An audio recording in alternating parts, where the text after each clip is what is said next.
crise, mas eu queria dar uma orientação antes. Preste atenção aqui, as crianças estão subindo. Eu tenho viajado por alguns lugares e deixa eu lhe dizer algo que nós temos, que eu percebo. Eu fui à Colômbia tem alguns anos e em Bogotá tem um avivamento acontecendo. Preste atenção nisso. E eu fiquei na casa de uns irmãos que me abençoaram muito. Mas apesar de todo o avivamento, eu fui ao local de reunião, muitas curas. Você eu andei na rua debaixo de uma presença do Espírito de Deus assim tremenda.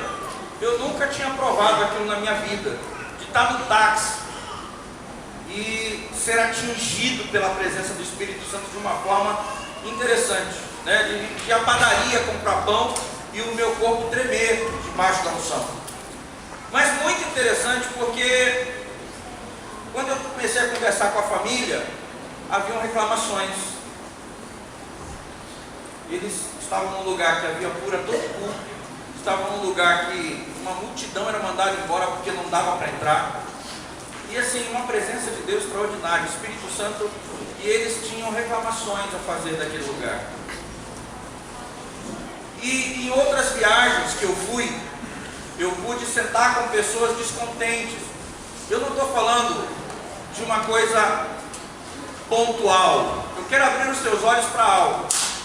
Você entra na internet hoje, você entra no Facebook, né, ou no YouTube, e você tem muitas pessoas reclamando da igreja de Jesus. Mas eu quero falar uma coisa para você antes de pregar, porque isso tem enchido meu coração também. A maioria dessas pessoas que reclamam da igreja de Jesus ainda não são a igreja que elas reclamam, que deveria ser. A maioria das pessoas que estão reclamando da igreja ainda não se transformaram na igreja que elas querem que os outros sejam. Quantos entendem o que eu estou dizendo? Sabe, você vê uma série de mensagens na internet criticando a igreja. Eu não estou falando desta, eu estou falando da igreja do Senhor. Mas essas pessoas que criticam ainda não se transformaram naquilo que elas gostariam de ver nas outras pessoas. E isso se chama hipocrisia. Quando você cobra de alguém algo que você não quer ser. Isso é hipocrisia, isso não é cristianismo. Aí eu fico vendo lá, curtiu. Deixa eu lhe dizer uma coisa. A igreja não é perfeita. Porque você não é perfeito e eu também não. Quantos entendem o que eu estou dizendo? Quantos entendem o que eu estou dizendo? Antes de criticar a igreja, se transforme em alguém perfeito para você ser uma vara de medir. E eu também, queridos, eu já critiquei a igreja. E olha, fui muito duro. Mas hoje, é engraçado, você vai adquirindo sabedoria com o tempo. Você percebe que assim como eu sei plenamente que Deus está construindo, fazendo uma obra na minha vida, eu sei que Deus está fazendo uma obra em cada um que participa da igreja de Jesus. Então, nós não somos a vara de medir nesse tempo. Nós somos pessoas que precisam se ajudar. Pessoas, ninguém tem a fórmula. É engraçado que esses pseudo-escritores da internet têm a fórmula. Eu gostaria, faça o seguinte, faça o teste, a prova dos 9. Veja se a pessoa que colocou lá na internet uma crítica à igreja tem uma vida de referência. A gente concorda com coisa que está na internet, põe na curtir, e a gente nem vai ver se a pessoa que colocou tem uma vida de referência para colocar aquilo. Quantos entendem o que eu estou dizendo? Não seja simples no teu entendimento, seja alguém sábio. A igreja é aquilo que nós estamos fazendo agora, é a soma dos nossos esforços. A igreja é a soma das nossas competências. A igreja também é a soma das nossas incompetências com algumas áreas da nossa vida. Alguém duvida disso? Eu já ouvi, eu me lembro quando eu estudava, fazia o curso técnico, um amigo meu tinha acabar de se converter, e ele foi num barbeiro, e o barbeiro disse assim para ele: eu não gosto de crente, porque crente tem a língua do tamanho da manga da camisa. E o meu amigo voltou concordando com aquele barbeiro. Quer dizer, o barbeiro também era fofoqueiro. Você entende o que eu estou dizendo? Ele também era maldizente. Ele estava reclamando de algo que ele era. Porque geralmente a gente reclama de algo que a gente vê nos outros e nós também somos. Então o que eu estou te dizendo, não queira a igreja perfeita antes de você ter alcançado isso do Senhor. Nós estamos sendo aperfeiçoados todos os dias pelo Senhor. Quantos creem nisso? Amém. Você está melhorando a cada dia. Você está evoluindo em Deus a cada dia. Cada dia que passa, você é uma pessoa melhor, porque o Espírito Santo está trabalhando na tua vida. Cada dia que passa, você deixa algo errado para trás, algo que Deus perdoou. Diga para o teu irmão assim: você foi perdoado. Diga: não porque você merece, mas porque Ele te amou. Quantos entendem? Esse não é um lugar de pessoas perfeitas. Este não é um lugar de pessoas perfeitas. E eu nunca vou me arvorar como uma pessoa perfeita. E eu estou te dando exemplo nesse sentido, porque eu estou dizendo para você que Deus também trata na minha vida. Então, quando você vir esses comerciais de hipocrisia na internet, não curta. Em qualquer YouTube, Facebook. Por quê? Porque a igreja de Jesus é o alvo do amor de Deus. A igreja de Jesus recebeu o dom da graça de Deus sobre ela, porque o Senhor matou o filho dele pela sua igreja. Então não sou eu que vou falar mal da igreja de Jesus, amém? Eu queria que isso, nós temos que amadurecer. Estamos aqui quebrando religiosidade. É fácil ser juiz, difícil é viver uma vida reta, uma vida santa, uma vida de oração, uma vida de quem conhece a Deus. Fácil falar dos outros. Viver com Deus é o que importa. Você não é crente porque conhece um versículo. Você não é crente porque frequenta essa reunião. Você é cristão porque você está fazendo Cristo crescer dentro de você. Esse é o lugar onde Deus acontece, dentro de cada um de nós, amém? Amém. E aí eu mudo, você muda e a igreja muda.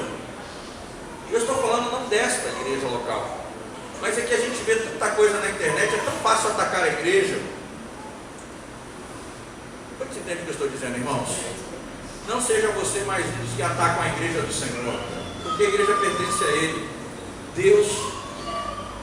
Deus estabeleceu a igreja para ser a ferramenta dele na terra. Ele não faz nada se não for através da igreja. Você entende o que eu estou dizendo? É isso que diz Colossenses, amém? Então eu estou orientando a igreja hoje quanto a isso. Abençoe a igreja, colabore, seja mais um no muro para orar, para interceder. Querido, seja mais um no jejum, seja mais um no tempo de oração. Nós precisamos ter isso nesse tempo. Essa geração tem que mudar. Eu creio nisso. Deus está mudando o padrão de cristianismo dessa geração. Deus está mudando o padrão de cristianismo dessa geração. O espírito da Babilônia, o espírito da religiosidade vai cair. Deus está dizendo para nós quem nós somos.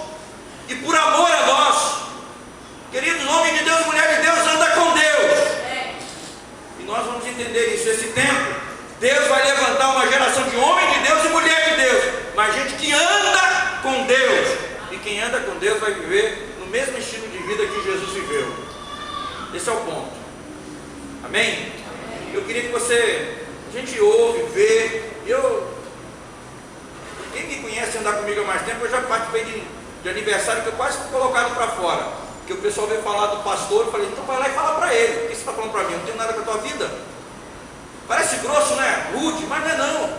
As pessoas não têm que falar mal das outras pessoas para você. Tem que falar para os líderes, tem que falar para os irmãos. Vai lá e resolve a vida. Amém? Amém? Amém? Amém. Pratique. O reino é um estilo de vida. Amém. O reino não é uma religião. E eu vou falar para você, eu me coloco muito firme em algumas coisas, porque amo você. Eu não quero ver você se tornando uma pessoa religiosa. É hora disso cair da nossa vida. Amém? Eu queria dar uma palavra rápida sobre crise. E eu não vou. A minha palavra é para motivar você nesse tempo. Mas eu não sei se você tem olhado os jornais, as revistas, mas quando a gente lê as reportagens, as capas de jornal, a gente fica meio assustado. O que está acontecendo com o Brasil? Para onde o Brasil está indo? Né? A gente está vendo o aumento do desemprego, a inflação resistindo muito aos instrumentos econômicos que o governo dispõe lá para poder baixar os preços, a inflação, né, que é o conjunto de preços aí da economia, e a gente fica preocupado. Quem tem o seu comércio, quem tem o seu emprego, né, as famílias, a gente vê o consumo diminuindo, e o consumo diminui porque a família se retrai no seu gasto, né, e é uma das coisas que mantém a economia, o gasto das famílias, entra lá no cálculo de PIB. Então, eu queria dar uma palavra sobre isso. Sabe por quê? Porque a Bíblia é um livro de crise. A Bíblia é um livro de crise. E todas aquelas pessoas que você tem como pessoas poderosas em Deus, na Escritura, elas só se transformaram em pessoas poderosas porque elas souberam passar pela crise. Você já parou para pensar? Por que você acha que Abraão é o pai da fé? Porque ele passou por uma crise de 25 anos para esperar um filho que herdaria, um filho que seria o esteio por onde a promessa de Deus se cumpriria. Por que nós achamos que Gideão é o homem de Deus? Porque ele sai para uma guerra com 30 e tantos mil homens, e no final da guerra ele pensa assim: bom, Deus está comigo, Deus me deu 30 mil homens, 32 mil e poucos homens, e tudo vai dar certo, porque eu tenho um exército. Deus fala assim: Gideão, vou te ajudar. Tira 22 mil homens. Eu só quero te ajudar, Gideão. Você entende? E aí Deus fala com Gideão mais à frente. Agora Deus vai ajudar, porque não é possível, né? Gideão até pode falar: vão sair mais 9.700. Está ajudando mesmo? Tem certeza que quer me ajudar? Tempo de crise é um tempo em que Deus vai revelar para você que Ele é todo poderoso. Você entende isso? Que Ele não depende da força do braço das circunstâncias humanas para te abençoar. Mas, Senhor, o exército inimigo de milhares.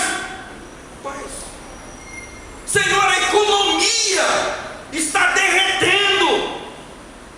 Falta emprego, falta dinheiro girando a economia. Mas eu quero dizer para você, bem maior que o nível de emprego da nossa nação, bem maior que o nível de investimento agregado dessa nação, é o Deus que você crê. Você pode entender isso? E eu não estou falando de uma mensagem positiva. Eu não quero que você tenha pensamento positivo. Queridos, a Bíblia diz que nesses tempos de crise Deus se revela. Diga para o teu irmão: não pare de orar. Diga: não pare de orar. Porque você quer ver uma coisa? Deus chama Isaac, e Deus fala para Isaac assim: Isaac, não desça ao Egito. Eu quero dizer uma coisa para você: o Egito era a potência econômica, bélica daquele tempo. E Deus diz: olha, havia uma forma de conduzir a economia, os negócios. O Egito era uma nação próspera. E Deus fala para Isaac: não desça ao Egito. Por quê? Porque o Egito, queridos, os teus amigos são importantes, network é muito importante, se relacionar com pessoas que podem abrir portas de emprego para você é muito importante, mas confiar no Senhor é muito mais importante, porque Ele pode colocar um incômodo no coração de pessoas que você nem conhece e essas pessoas te abençoarem. Não desça ao Egito. Você não é o egípcio. Quantos estão entendendo o que eu estou dizendo? Nesse tempo, porque sabe o que acontece na economia? Quando a economia retrai, as pessoas param de consumir. A igreja, ela se torna uma coisa, ou uma instituição, que não é tão importante na cultura. Na Segunda Guerra Mundial, você sabe o que os Estados Unidos fez?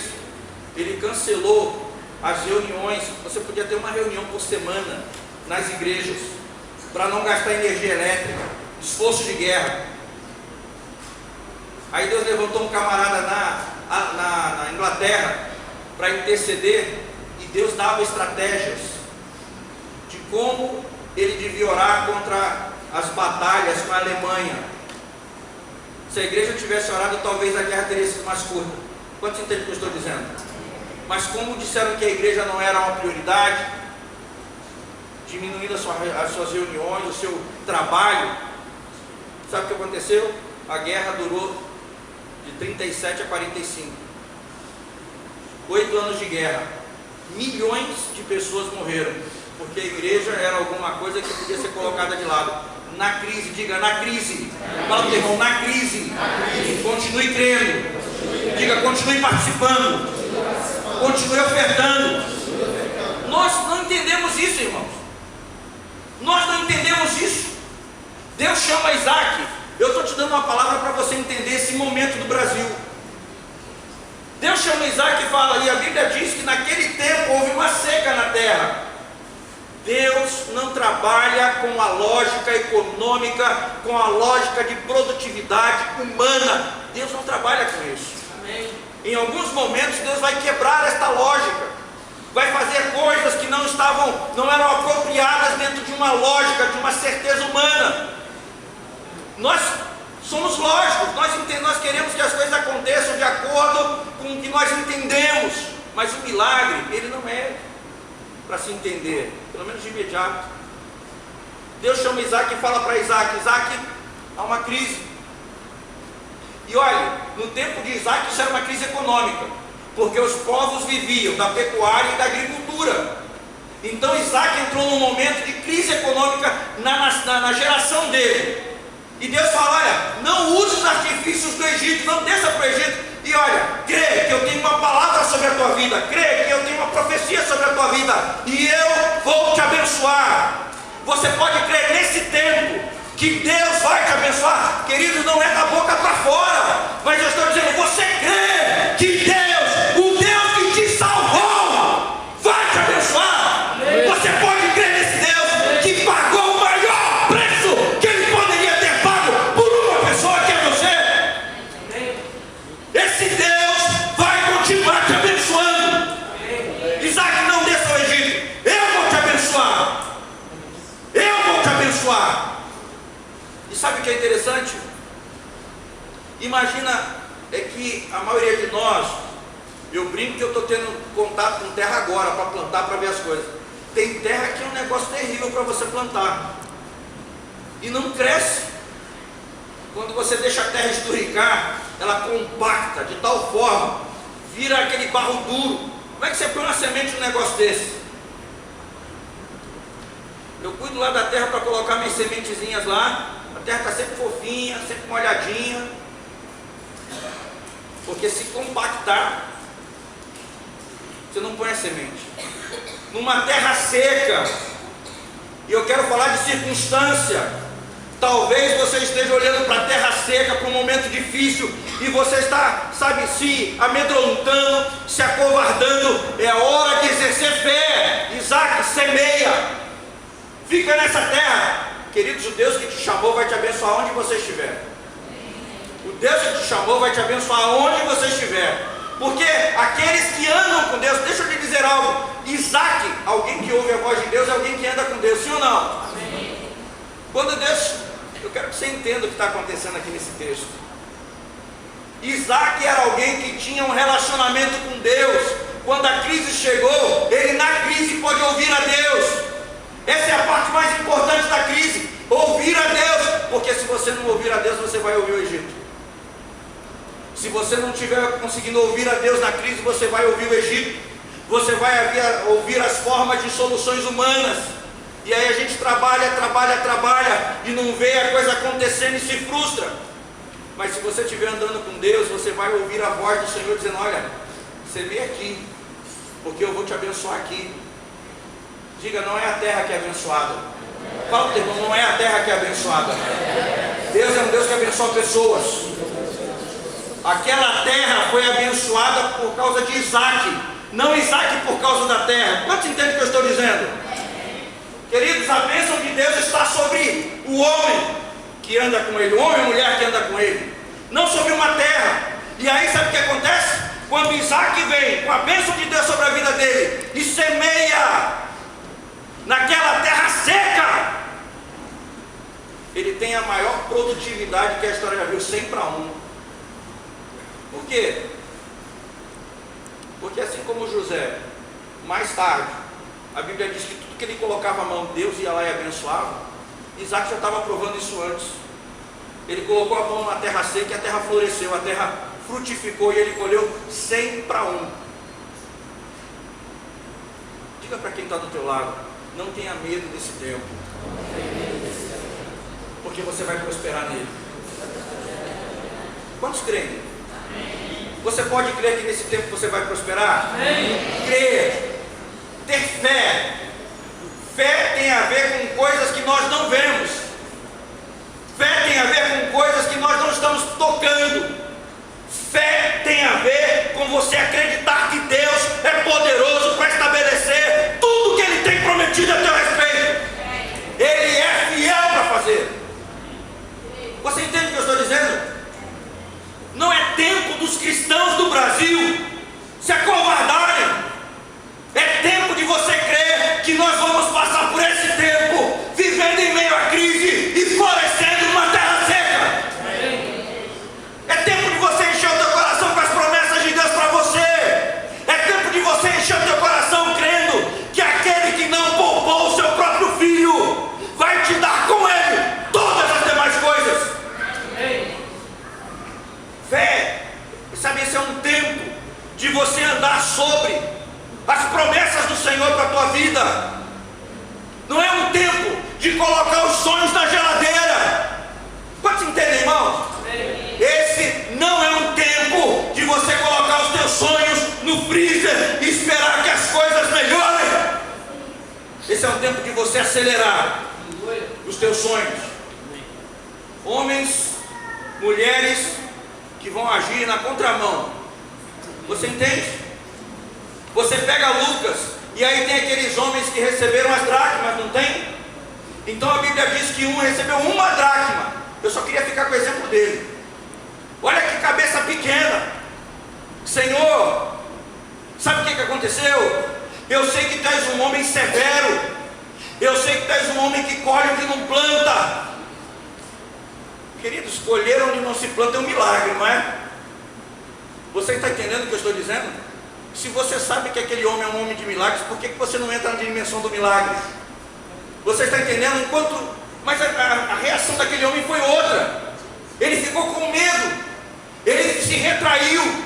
Esse tempo é um tempo de você começar a crer que o teu Deus é um Deus que vai colher onde não houve semente. E você vai colher. Você entende o que eu estou dizendo? Eu não tenho que ter medo da crise.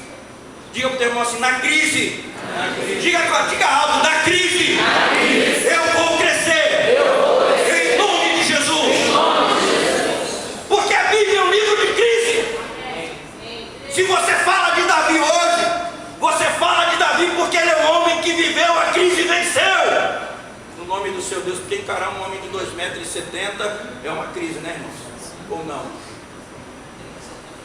Botou Eduardo, que não veio hoje por causa do negócio do Dia das Mães lá. Você olha para o tamanho do Eduardo. Já dá aquele teimosinho assim, né? Mas já pensou esse camarada nervoso? Já pensou ele bravo? Vira crise, não vira? 2 metros e caqueirado. Camarada só mão já é perda total, né, irmão? Que bateu seio de Abraão, sem escala. Foi. Só encomenda, Senhor, está chegando mais um. Quantos entendem o que eu estou dizendo? A Bíblia é um livro de crise. Queridos, a crucificação é uma crise. Essa é a crise de Jesus. Quantos entendem o que eu estou dizendo? Só que 3 dias depois tem ressurreição. Essa é a vitória da crise. Quantos entendem? Você não foi chamado para morrer na crise. Você foi chamado para ver a provisão e a mão poderosa do teu Deus na crise. Agora você precisa ficar no lugar correto. Você precisa ficar na posição correta. Queridos, está com tempo, ore mais. Se esse é um tempo que Deus está te dando mais tempo, faz o seguinte, vai orar. Ora 8 horas, 10 horas, 12 horas em línguas lá no teu lugar secreto. Se você está com tempo, ora mais. Deixa Deus cuidar do resto, se entregue a Ele. Você sabe, Davi ia saindo de Jerusalém por causa de uma crise. Absalão tinha tomado o reino. E aí tem um homem que vem xingando Davi, o capitão dele fala assim, que a gente quer que a gente corte a cabeça desse camarada. Eu gosto desse texto. Sabe por quê? Porque Davi não estava preocupado com aquele homem. Davi sabia que Deus tinha uma resposta para aquela crise. Amém. Deixa ele falar alto, deixa ele gritar. Deus vai ouvir. E daqui a pouco vem a resposta de Deus à crise. E aí um tempo depois Davi é reconduzido a Jerusalém. Passou pela crise. Foi vencedor na crise. Jesus disse assim, olha, no mundo tereis crise. Você entende o que eu estou dizendo? Uma aflição é uma crise. Se te aflige é uma crise. No mundo tereis crise. Mas tem de bom ânimo, porque eu venci a crise do mundo. Quantos entendem? Quantos entendem? Esse é um tempo para você andar com o teu coração cheio de promessas. Queridos, eu quero te dar alguns conselhos para você passar por esse tempo de forma diferente. Primeiro, separe as promessas da Bíblia que você sabe que aquecem o teu coração. Há promessas, você sabe, eu tenho uma Bíblia de 1961, foi a minha avó que deu para os meus pais. Como eles não liam Bíblia, quando eu me converti, eu fiz um surrupio santo, né? E fiquei com a Bíblia. Tomou posse, né? Tomei posse. Ninguém lia a Bíblia, só eu lia. Herança, né? Acaba que está dentro dos, né? E aí eu fiquei com a Bíblia. E toda promessa que eu sentia que aquecia o meu coração, ela botava data. Então aquela Bíblia tem uma série de promessas, palavras que eu recebia de pessoas, eu ia lá e colocava a data, dia 31 do não sei o que lá. Deus falou isso aqui comigo, aí eu colocava a data lá. Sabe por quê? Porque quando eu estou em crise, quando a crise quer chegar e quer me abater, eu vou lá olhar as promessas que Deus tem para mim, e muitas delas ainda não se cumpriram. Significa que tem muita bênção de Deus para chegar na minha vida ainda. Amém. Ou tem alguém aqui que todas as promessas já se cumpriram? Se tem, se prepara, porque o Senhor de Abraão te espera. Fala para o teu irmão assim, que bom. Diga para ele, que bom. Que não acabaram as promessas para a tua vida. Que eu creio. Fala para o teu irmão, eu creio. Que existem muitas promessas ainda por se cumprir na sua vida, amém? Um tempo de crise, você se levanta crendo que com 300 você vai vencer milhares. Amém? Num tempo de crise, você se levanta para obedecer. Gideão, vou te usar. Fica calma, rapaz. Faz o seguinte, desce lá camuflado para o acampamento, vai ouvir o que vão dizer a teu respeito. Aí está o capitão, sonhei que um pão de cevada, Deus usa umas armas estranhas, não usa? Eu gosto de Deus com essas coisas, porque Deus usa umas armas que a gente nem um pão de cevada, bate na cabana do capitão e vira ela de perna para cima. Um pão de cevada, foi o que? Foi uma lança? Não, foi uma espada? Não. Foi o que você sonhou? Um pão de cevada. O cara ficou preocupado com um pão de cevada. Queridos, quando Deus é contigo, até o pão de cevada vai amedrontar o teu inimigo. Você entende o que eu estou dizendo? Imagina uma bisnaga e o teu inimigo fala, fiquei assustado essa noite. Por quê? Porque eu sonhei com um pão, uma bisnaga que batia e revolvia a minha vida. Uma bisnaga, mas que padeiro na tua família? Não, você é padeiro também não. Quantos entendem o que eu estou dizendo? No tempo da crise, Deus te salva com coisas que você não espera. Vocês entendem? Você pode não estar, você pode estar aguardando um socorro mais lógico, mais parecido com a tua forma de pensar, um socorro mais humano, mas Deus vai aparecer na tua porta, no teu sonho, com um pão de cevada, e vai dizer para você: com um pão de cevada eu vou ganhar a tua guerra. Ou então Ele vai aparecer para você e falar assim: pega 5 pedras, pega 5 pedras. Quantos entendem, irmãos? Nós estamos tão preocupados com a forma que nós esquecemos que o Senhor faz como lhe apraz. 5 pedras para atacar no gigante, mas ele ó a lança, ó a espada. Davi, vai nessa tua força, Davi. Dá-lhe uma pedrada no cabeção que ele vai cair. Eu brinquei uns anos atrás aqui, o pessoal sabe disso. Eu gosto de uma frase que eu li de um autor, o Charles Swindoll, que tem livros muito interessantes. E ele dizia que Deus usou a arma correta contra Golias. Deus pensou assim: esse cara tem uma cabeça tão grande que vai ser impossível Davi errar. Davi pega a pedra e manda-lhe uma pedrada bem dada, que você não vai errar. Essa cabeça desse camarada, imagina um homem de 2,70 m, imagina o tamanho da moringa. Fácil, esse eu não erro. Quantos entendem o que eu estou dizendo? Você que tem o seu negócio, você que vive de vendas, você que tem o seu trabalho, comece a profetizar que esse é o teu tempo. Comece a profetizar que essa é a tua estação. Sabe o que eu quero dizer? Essa é a estação que você vai dar fruto. Amém. Essa é a estação que você vai fluir. Amém? Amém? Amém? Amém. Você pode ver nisso? Amém. Você pode ver nisso? Amém. Nós não temos que nos amedrontar ou, ficar apavorados. Não é isso. É tempo de olhar o problema, saber que ele existe. Eu não estou aqui dizendo que o problema não existe. Eu não estou aqui negando a crise. Eu estou aqui dizendo para você que o Deus que nós cremos é muito maior que a crise. E que Ele é poderoso para, na crise, intervir a meu favor e suscitar vida, e suscitar provisão da parte de Deus para a minha vida. Quantos creem? Eu queria que você permitisse, queridos, nós temos andado aqui no mover de oração, falado muito sobre orar em línguas. Sabe por quê? A Bíblia diz, Paulo fala em Coríntios, que aquele que ora em línguas edifica-se a si mesmo, né? Sabe por que você está se edificando? Para esse tempo. Você está sendo edificado para esse tempo. Para nesse tempo você não dar um passo atrás. Para nesse tempo você continuar avançando com a tua carreira, com o propósito que Deus tem para você. Para neste tempo você ver os milagres de Deus para a tua vida. Nós temos que crer que o Senhor faz distinção, amém? Amém. Entre o mundo e entre aqueles que são do seu povo.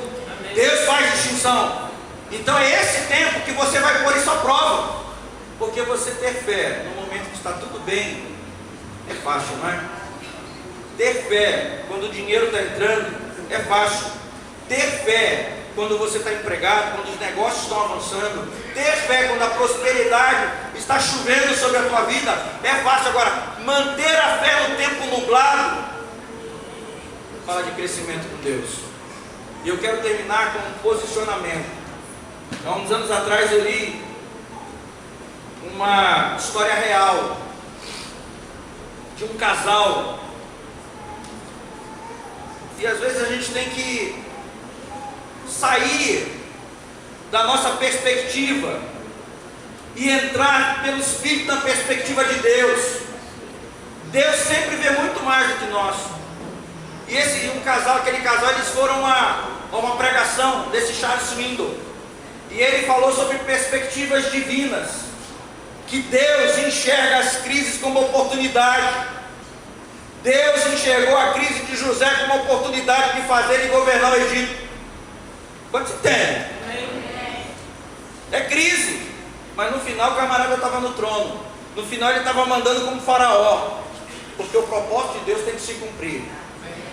Então aquele casal foi para uma outra cidade. Eles andaram assim centenas de quilômetros, e na vinda para casa o carro se desgovernou e tinha um córrego no meio das pistas, e o carro caiu ali e ficou atolado no córrego, água entrando pelo carro. E aí eles saíram, o marido saiu, pegou a esposa, e eles ficaram no teto do carro, em pé, esperando socorro. E aí começou a juntar gente, e o pessoal olhando, porque curioso é fogo, né, irmãos? Rapidinho, se você parar e ficar olhando para cima, daqui a pouco dá duas dúvidas do teu, né? Para no centro da cidade, para um prédio alto, fica assim, ó. Rápido. Começa a juntar gente querendo saber o que você está vendo. É suicídio? Vai se jogar alguém que está pegando fogo? É rápido. E aí começou a parar a gente. E aí eles tiveram o insight correto. Deus está fazendo isso com um propósito. E aí o marido olhou para a esposa e falou assim: bom, coçou a garganta. Vocês devem estar se perguntando por que nós marcamos essa reunião. É só falar aqui. Eu te entendo o que eu estou dizendo. Isso é real. É uma história real. Vocês devem estar se perguntando por que nós marcamos essa reunião. E as pessoas ouvindo isso começaram a falar de Jesus.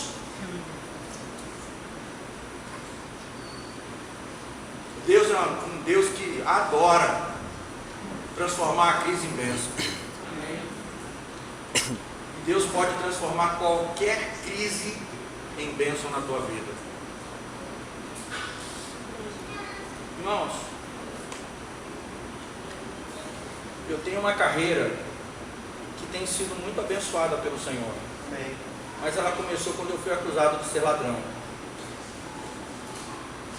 Eu não tinha nada a ver com aquela história, mas havia uma situação na sessão que eu trabalhava, e a polícia pegou as pessoas, mas eu trabalhava lá.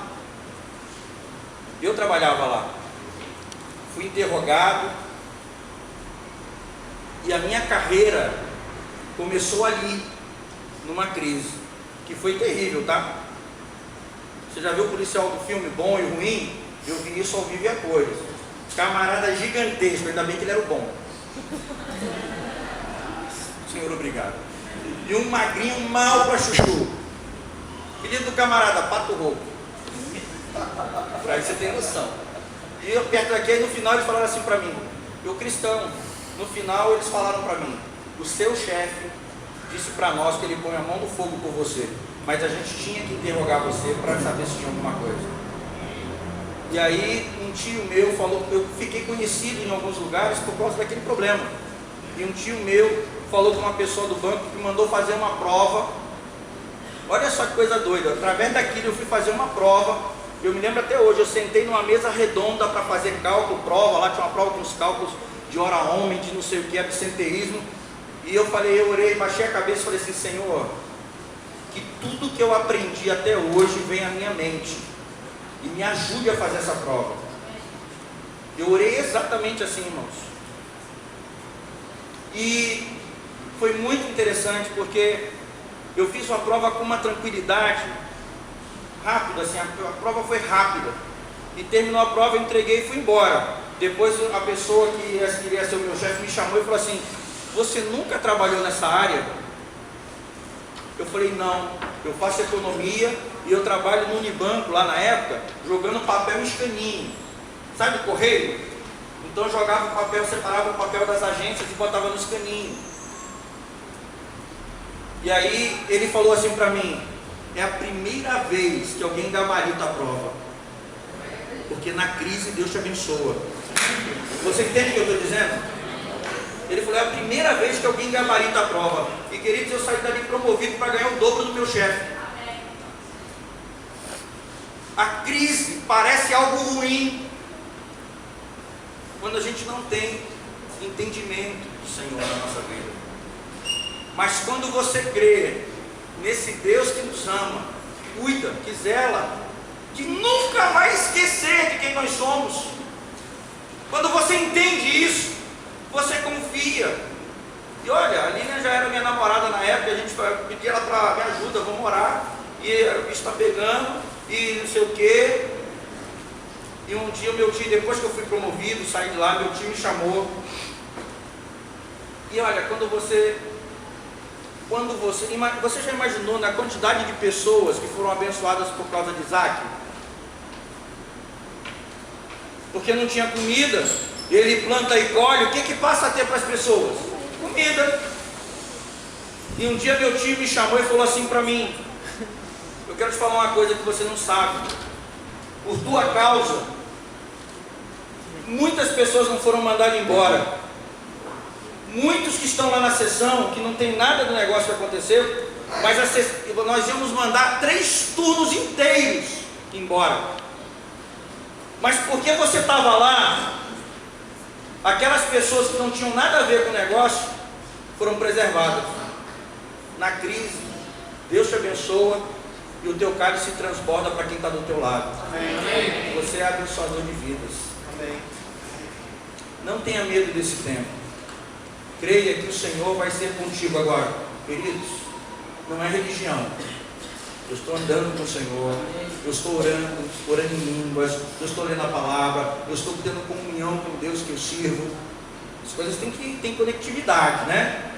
Ah, eu tenho a carteirinha, eu vou domingo, não é isso que eu estou dizendo. Estou dizendo gente que anda com Deus.